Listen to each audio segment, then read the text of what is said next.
I was left locked inside a car for almost 5 hours, while my mom drank with her boyfriend at a party. I was 8 years old.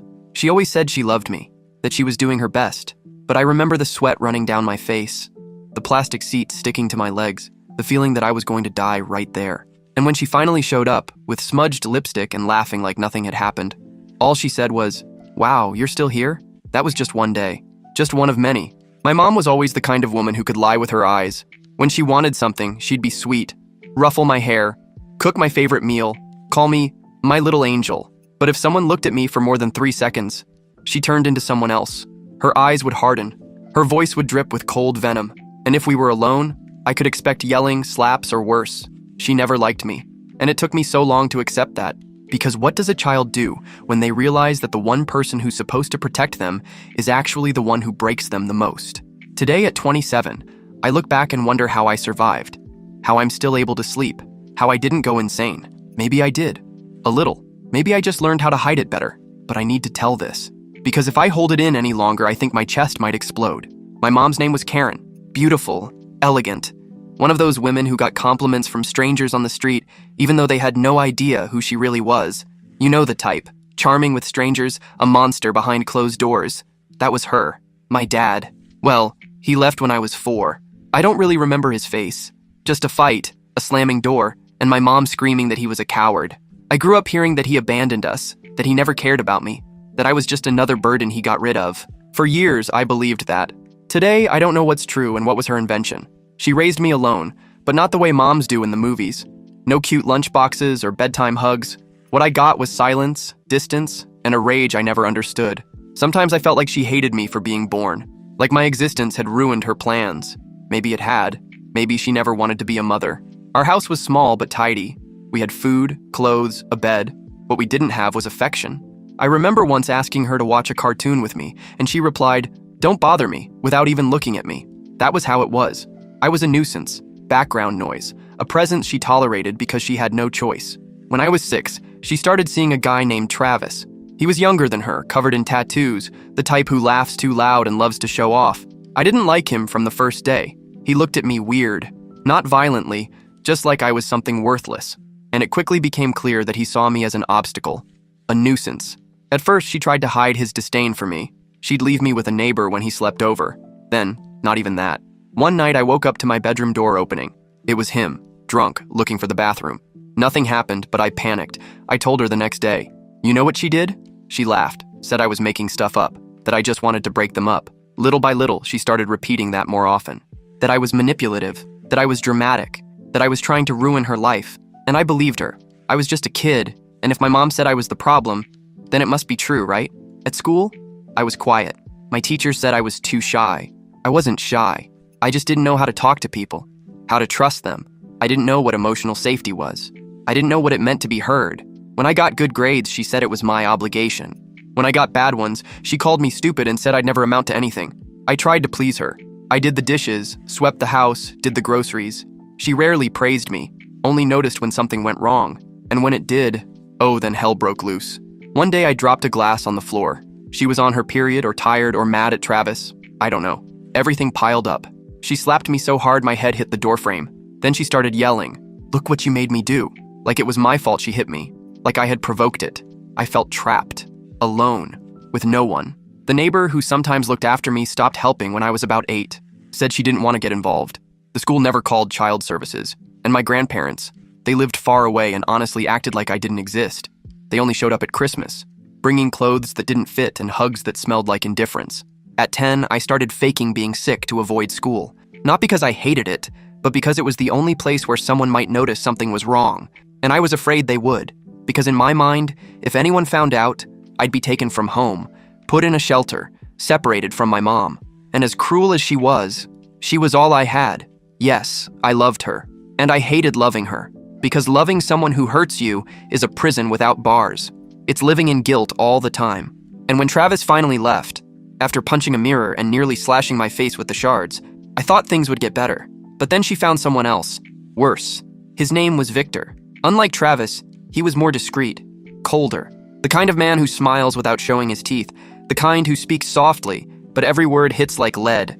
He started showing up occasionally with cheap wine in hand and that look of someone who thinks they're doing you a favor just by being there. It didn't take long before he started sleeping over. Then came the part where he began to educate me. And by educate, I mean control. He told me to shut up, said I was spoiled, that I needed discipline. My mom listened and nodded along, that blank look in her eyes like she had disconnected from me a long time ago.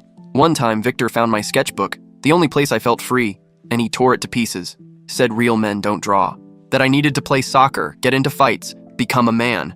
I cried, and he laughed, and my mom, again, said nothing. That was the moment I started disappearing inside myself. I stopped trying, stopped talking. I closed myself off in a world where it was just me and my thoughts. I started hiding food in my room so I didn't have to go out. Learned to smile just enough so people wouldn't suspect anything. And when someone asked how things were at home, I'd always answer with a rehearsed, "Everything's fine." But inside, nothing was fine. I was a boy starving for affection, and no one saw it. There was one day, I think I was about 12, I couldn't hold it in, and I cried in front of my teacher. She asked what had happened. I hesitated, then said, "I just wish my mom liked me." That's it, one sentence. And it was enough for her to ask me to stay after class, to ask if everything was okay at home, if she could call someone. I panicked. I begged her to forget what I said, begged her not to tell anyone, because in my head, if my mom found out, it would be worse, much worse. I went home shaking, feeling like I had betrayed my family, even if my family was made of nothing but pain. That night, when my mom came home from work, I hugged her out of nowhere. I wanted to make up for it, show her that I was still loyal. She shoved me away and said, "Are you crazy? What the hell do you want with that?" And that's when I understood. I could beg for love my whole life, but I'd never get it, because she didn't have it. Or if she did, it wasn't for me. At 13, I started spending more time in the school library. I read everything I could find. I discovered words that helped me understand what I was feeling. Abandonment, neglect, emotional abuse. I read about kids like me, mothers like mine, and I started to realize maybe the problem had never been me. But that awareness came with another kind of pain, realizing how much I had been lied to, how much I had blamed myself for things that were never my fault. It's a kind of pain that breaks you slowly, like a crack spreading through your soul inch by inch. And the worst part is that even knowing all of that, I still called her Mom. The worst thing about growing up in a home without affection is that you start believing you don't deserve to be loved. And when you believe that, you stop protecting yourself. I was 14 when Victor moved in for good. My mom said it was temporary, that he was going through a tough phase, but he stayed. And with him came true hell. From that point on, everything got stricter, more controlled. I already had no freedom, but now I had fear, constant fear. Victor was subtle at first. He'd make my books disappear, mock my hair, ridicule my voice. He called me sissy, little useless thing, daddy's boy. Ironic, considering my dad wasn't even in the picture. I told my mom, of course, and she told me to stop provoking him. She said, "He's the man of the house now. You need to respect that, the man of the house." At 15, I started working at a small market after school. It was the only way I saw to get out of the house for a few hours and have a sliver of autonomy. I earned very little, but that small freedom gave me a bit of breathing room.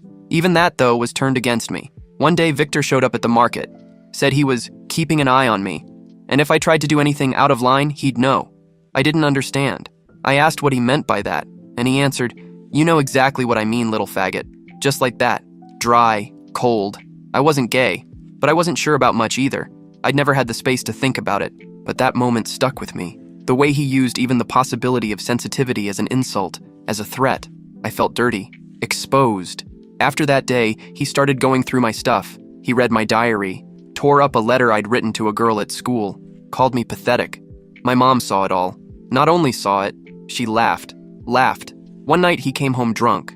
I was in the kitchen doing dishes, and he came up behind me and snapped his fingers hard near my ear, like a sound slap. I flinched, dropped a glass. It shattered on the floor. He stood there staring. Then he said slowly, "If I see you break one more thing in this house, I'll make you swallow the shards." And my mom, sitting in the living room, just changed the channel on the TV. That night, I vomited in the bathroom, in silence, with the door locked and fear pouring out of me with the bile. But the worst was yet to come. I was seeing the school psychologist in secret. I didn't tell her everything, but I told her enough for her to know something was wrong. She tried to talk to my mom, scheduled a meeting. My mom went. When she got home, she slapped me across the face and said, "You trying to get me locked up, you ungrateful brat?" Victor loved that, started calling me the little lunatic of the house, made up nicknames, jokes, said if I got sent to a psych ward, he and my mom would finally have some peace. The psychologist disappeared from my life shortly after that. I think my mom found a way to cancel the appointments. I never really knew. On my 16th birthday, no one said happy birthday. Literally, it was just a regular day. I came home, Victor was watching TV, my mom was cooking. I went to my room, stayed there. Not a word. No cake, nothing. You know how I celebrated? I wrote on a piece of notebook paper, "Congrats on surviving this far," folded it, put it in a drawer, and cried myself to sleep. At 17, I started spending more time outside the house than in it. I volunteered for extra shifts at the market, made up school assignments, wandered around the neighborhood just to delay going back. The streets felt safer than my own bedroom. I remember sitting on a park bench just watching the lights in the neighboring windows, imagining what it must feel like to grow up in a home where someone asked if you were okay. One day, I got home later than usual. Victor was waiting in the living room. I hadn't even stepped inside properly when he grabbed me, pushed me against the wall and said I was playing too many games, that my mom had been crying with worry. A lie. She hadn't even cared where I was. He punched me in the stomach. Hard. Direct. I fell to my knees. The pain came with a shame that burned me to my core. I didn't cry. Didn't make a sound. I just stayed there, curled up, waiting for it to pass. And my mom? She went upstairs without saying a word. After that day, I learned to pretend, to smile when they were around, to answer, "I'm fine," even when my body ached. I thought that if I didn't react, they'd get tired, but they didn't. They just found new ways to break what was left of me. I started having anxiety attacks. I didn't know what they were at the time. I just felt my heart race, my breathing get stuck, my thoughts spiral like a tornado. I'd lock myself in the bathroom and bite my wrist to keep from screaming. No one noticed. Or maybe they did and just pretended not to. At 18, I started hiding money. Every coin, every tip. I kept it in an old cookie tin in the back of my closet. My plan was simple. Leave, and never come back. But even that plan got interrupted.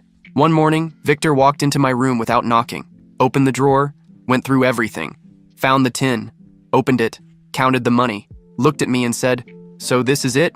Planning to run away, you little shit?" Then he read aloud the note I'd written to myself. Almost there. Then he ripped it up and threw it in the trash. My mom showed up at the door and said, "See what ingratitude does? He was going to leave us here like we were just some hotel." I ran out that day, wandered around for hours with no destination, but I had nowhere to go, no relatives, no close friends. I came back, like a stray dog returning to a yard it hates. In the days that followed, things got even worse. Victor ignored me, but always left passive-aggressive remarks. My mom started saying I should be more grateful, that not everyone has a roof over their head, that if she wanted to, I'd be out on the street. That's when I started writing letters to myself. It was the only thing that kept me sane. Letters that said, "You'll get out of here. You're not what they say. This isn't love." I hid them inside books in different places.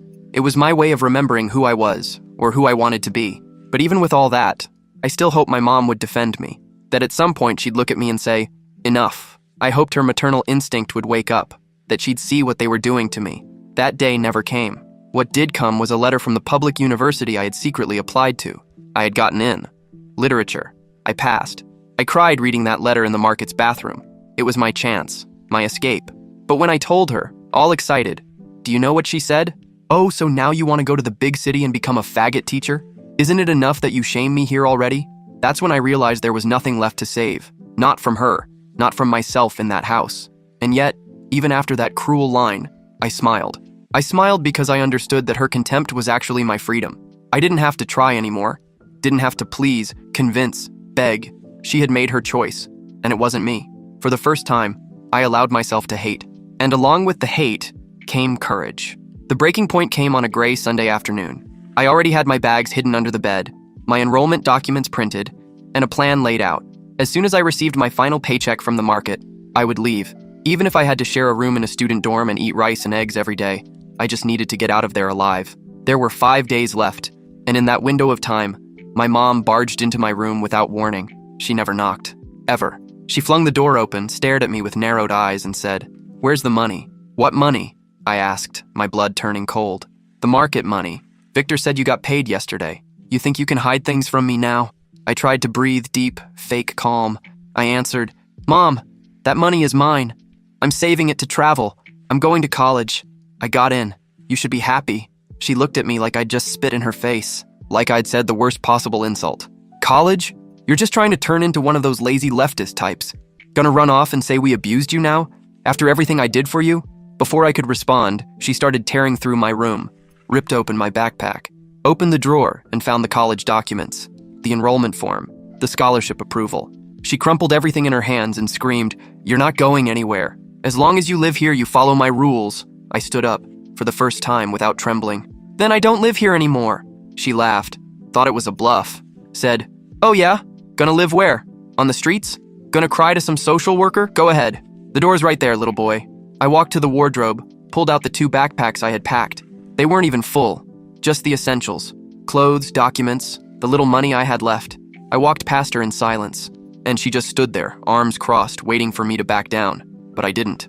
I went downstairs. Victor was in the living room, legs crossed on the couch with that crooked smirk on his face. When he saw the backpack, he said, "Running away, princess?" I stopped, looked him straight in the eyes, and for the first time, I didn't feel fear. I felt anger. I felt relief. And I said, "Yeah, and I hope I never see either of you again." I opened the gate. The street was empty. The sky, heavy with clouds, but I felt sunshine inside me, a strange, new warmth. It was freedom, raw, terrifying, but mine. I walked to the bus terminal, heart pounding, took the first bus, and when I looked out the window, I saw my house fading into the distance.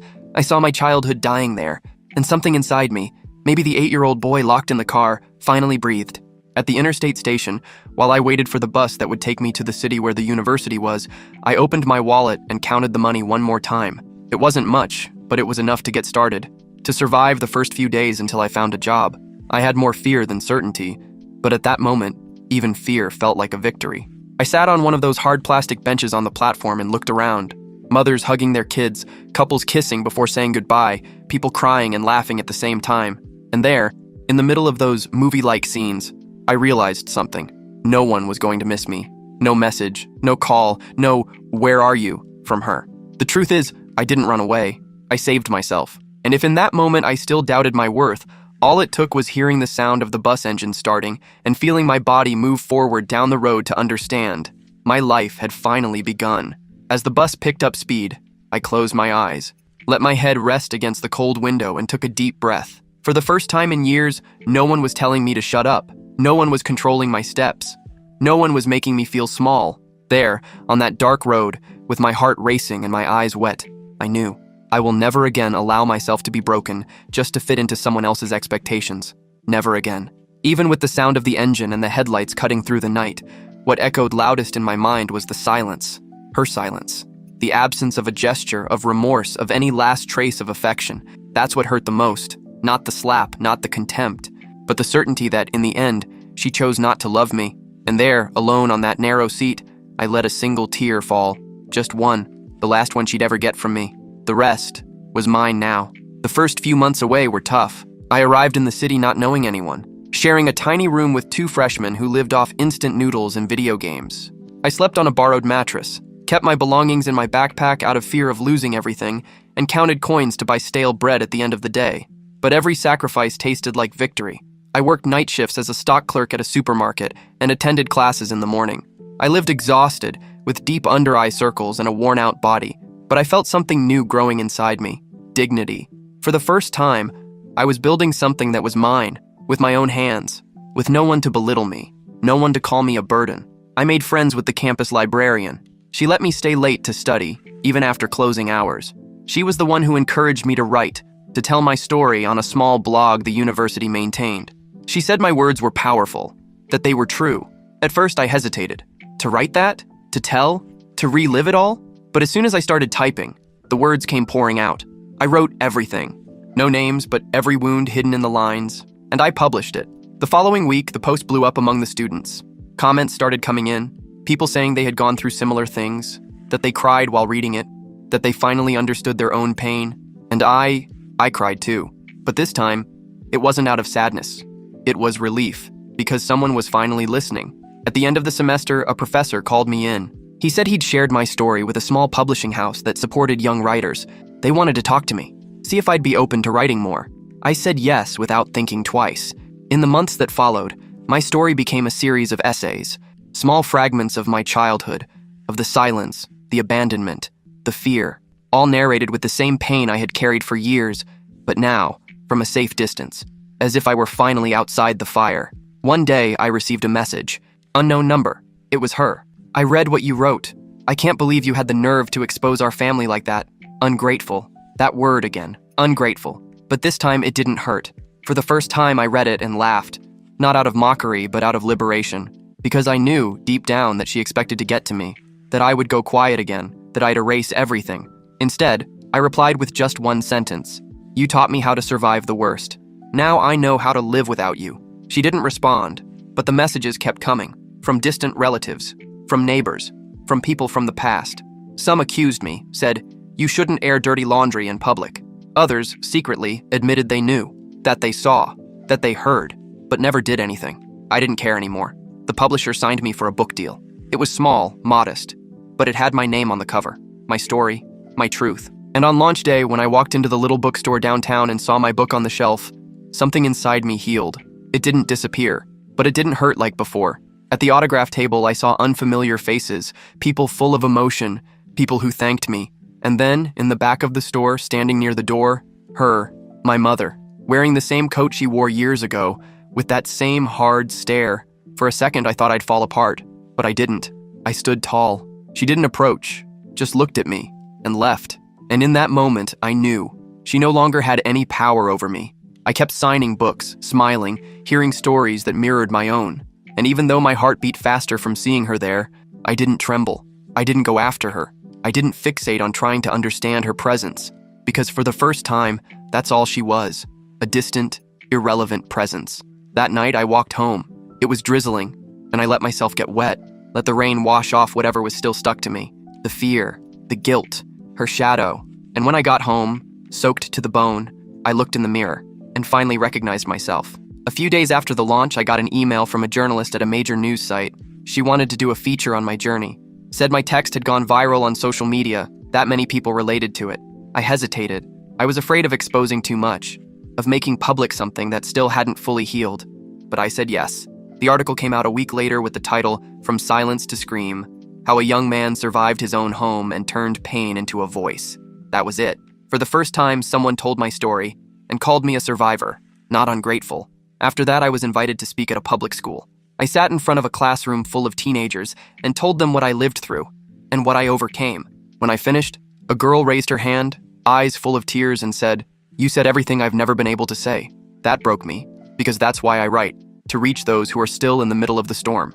Over time, more invitations came, more writing, more readers, more stories shared with me, and most of all, more healing. Because every time I told my story, I felt that wounded version of me, the 8-year-old locked in the car, the teenager hiding coins, was finally being held, protected, understood. My mother never tried to apologize. Victor disappeared from the map. I heard from others that he was arrested years later for domestic violence. I wasn't surprised. Monsters don't change. They just find new targets. I, on the other hand, changed everything. I moved to another city, published 2 books, gave interviews on radio, TV, podcasts, not chasing fame, but spreading something I never received, empathy. And if today I speak with confidence, if I look people in the eyes and say, "You deserve love," it's because once I needed to hear that, and no one said it. So now, I do, out loud, for me, for so many others. Life hurt me early, but I chose not to pass the pain forward. Today, I live alone in a small apartment, but it's full of light. I have a bookshelf with all my books, the ones I read, the ones I wrote, the ones I still dream of writing. There's a plant by the window, freshly brewed coffee, and silence, but a good silence. A silence that comforts, not destroys. Some nights, I still wake up in a cold sweat. The past doesn't disappear easily. Sometimes I hear her words echoing in my mind, like ghosts trying to get through a door I've kept locked. But now I know those voices aren't truths. They're wounds. And wounds, even when open, can heal. I haven't had contact with her in years. I don't want to. Because forgiveness isn't forgetting. It's putting the burden down. And I don't carry it anymore. I don't hold on to resentment, but I don't offer space either. It's not revenge. It's protection. Some people say, a mother is sacred. Maybe for them. For me, a mother was absence, trauma, survival. I had to become my own father, my own mother, my own safe place. And honestly, I did a better job than she ever could have done. Today, sometimes, I walk to the university where I teach. Yes, I became a professor. That soft humanities faggot, as Victor used to say with disdain. I teach literature and write in my spare time. And every time a student comes up to me and says, "Your class saved me today," I know it was all worth it. Every fall, every tear, My past doesn't define me, but it shaped me. I am not just pain. I am what I did with it. And if you, the one reading this, have gone through or are going through something similar, know this: you can get out. You can survive. You can win. It may hurt. It may take time, but it's possible. Because no one was born to live in fear inside their own home. Sometimes I find myself looking at old photos. I don't have many, just 3 or 4 tucked away in the bottom of a cardboard box. In one of them, I'm around 5 years old, wearing a shirt that's way too big and smiling with all my crooked teeth. My mother's next to me, half turned toward the camera, cigarette in hand, and that impatient look on her face. Every time I see that photo, I wonder, what was that boy thinking? Did he think the whole world was like that? That pain was just a part of life? That he deserved the little he got? Today, I look at him with tenderness. I wish I could hug that boy and tell him he wasn't the problem, that he wasn't hard to love, that he wasn't a burden or a shame or an obstacle. I'd tell him that one day he'd be free, and more than that he'd learn to love himself in the way no one ever did. Loneliness still visits me. Of course it does. On certain dates, on rainy days, in the quiet after a long day. But it doesn't scare me anymore. I've learned to drink coffee with it, to share space with the pieces of memory that still linger. Sometimes it hurts, but it never paralyzes me again. Therapy helped me. Friends, too. But time was my greatest ally. With time, I understood that growing up isn't about forgetting the past. It's about learning to walk with the scars it left. And every scar I carry today doesn't remind me of who I was, but of everything I survived. I don't seek approval anymore. I don't chase after love from those who never knew how to give it. I just want to live my life my way. Simple, free, honest. And honestly, if there's any justice in the universe, she's going to have to watch me smile.